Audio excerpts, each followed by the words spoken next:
write songs. Might be of interest to you. It's just a bit of fun, really. You're 5 minutes too late. Our lead singer just quit. Well, then you'll need someone new. Any ideas? What about me? In DaVinci Resolve, there are already tools available to adjust hue, brightness and saturation. However, with the addition of the color warper in Resolve 17, colorists, filmmakers and cinematographers have gained a powerful new way to target and manipulate specific hue and tonal ranges in order to create and refine dynamic looks.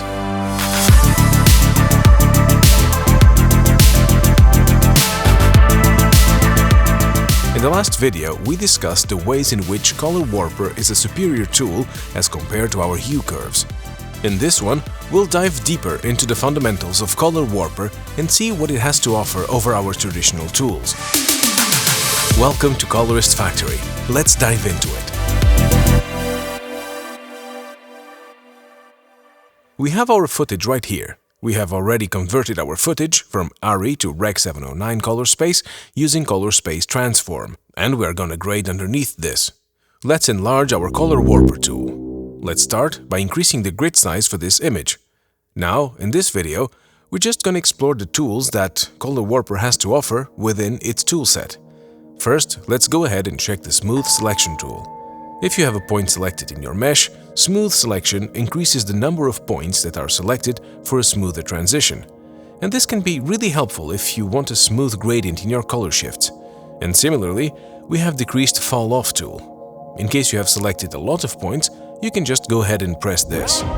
And what it's going to do, it's going to decrease the selection, but the shape of the selection remains the same.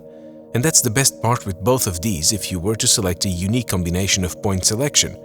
And if you want to increase the fall-off, you can do that and the shape of the selection is still gonna remain the same. The third tool, the Invert tool, is fairly simple.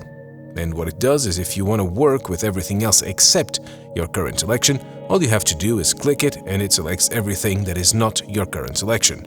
The next one is the Pin tool. The tool is pretty useful when you want a specific hue to be pinned exactly where it is while you move around and make other adjustments. For example, let's select these two and go ahead and pin them. And that way, when you make other changes, the hue of that particular hue region is pinned and fixed right over here. And you don't have to make any further changes.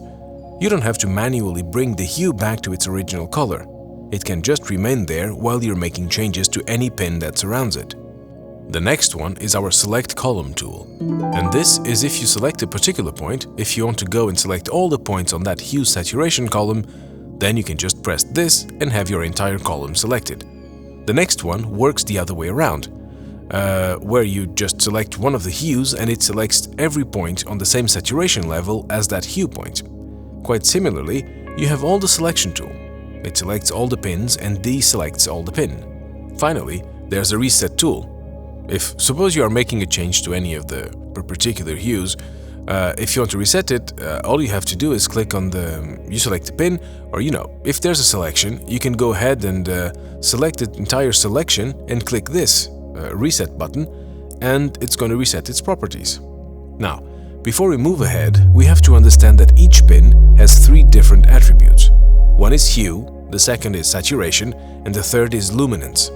While hue and saturation are visible changes to our mesh, luma is a hidden one. It's more complex as well. It's also complex because the intensity of its change also depends upon the color science that you are going to choose. Each color model over here derives luminance differently. More on this in future episodes.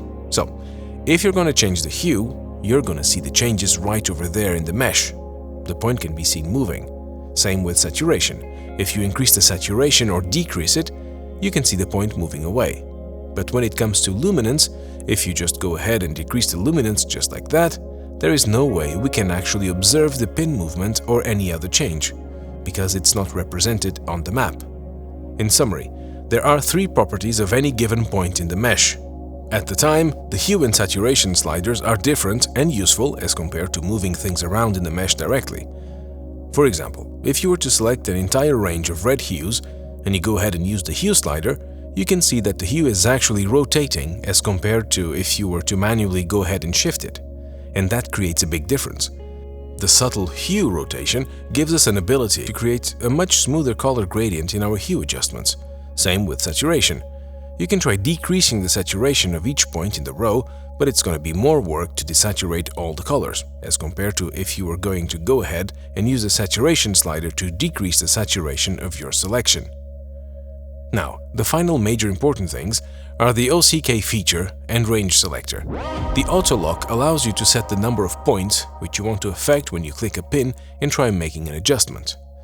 Right now, if I go ahead and move a random point in the mesh, we can see that change is limited to a point above and below the selected point. And you can easily change this with the auto lock tool. You can go ahead and tell DaVinci that you only want to change 3 points above and below our selected point. And this time, when you try adjusting a point, you can see how it has locked 3 points above and below our current selection. The only thing is that the auto lock only works on the saturation column and it doesn't work on our hue circle. Our final tool is the range selector. You can simply go ahead and select the range, and it selects the corresponding points in that hue range for you. Once you've selected the range, you can move around your range and your hue selections will move accordingly.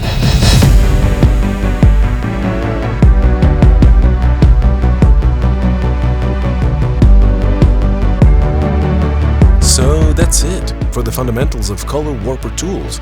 Stay tuned and subscribe to our brand new series of tutorials that will help you to create and extract more out of the Color Warper tool and create even more manipulated and sophisticated imagery. Film stock looks are making a comeback, and now that film negatives are frequently scanned, graded and exhibited digitally, it is easy to overlook the fact that they were once printed back to another film stock. Soon our PowerGrade 2023 will be released, and it's going to involve a negative film emulation as well as a positive fill emulation that is meant to give you the flexibility to modify the color components individually. Make sure to sign up for our newsletter, subscribe and click on the bell icon, and follow us on Instagram at colorist.factory to stay updated.